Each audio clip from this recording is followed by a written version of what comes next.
anger is frequently spoken about in the same sentence as depression, and probably that goes back to Freud. Originally, depression was conceptualized by Freud as anger turned inward. So oftentimes anger has been subsumed under depression as a psychopathology.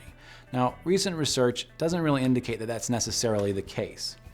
With that said, even though anger is something that is oftentimes characterized by high physical activity and approach behaviors, and depression is something that typically, when people think of it, involves escape or withdrawal behaviors and low activity, there are some similarities. They're both negative emotions, and in fact, in anger management trials, one of the studies we did, we had people come in with very, very intense, extreme anger management issues, and it turned out there was a high comorbidity with major depressive disorder. So even though these were people who were out and they were engaged in really active, angry behaviors, they also had high symptoms of depression.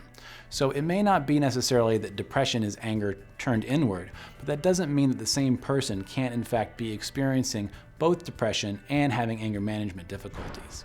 Now, the good news is, and we weren't sure this was going to happen, but we had these people come in for anger management treatment, and when they came in, they had high levels of anger and they had high levels of depression. The treatments we provided, we based them on cognitive interventions, relaxation interventions, and then skills like problem solving and assertive communication. So that was the focus. We also did things though to bolster their motivation so that they wanted to participate in the actual anger management. Now, with that said, fortunately, it turns out that the anger management treatment was very, very successful. Their anger symptoms came down dramatically. That was about their experience of anger and also the behaviors they engaged in that were self-sabotaging. What was also the case, though, is their depressive symptoms went down as well. So while there are empirically supported treatments for depression, and certainly if you're experiencing depression, we want you to speak to a professional who can provide you with an evidence-based treatment for depression, we also have some evidence that if someone has anger and depression, it's possible that by learning these skills, these cognitive behavior therapy skills, they might in fact be able to bring down the symptoms of both.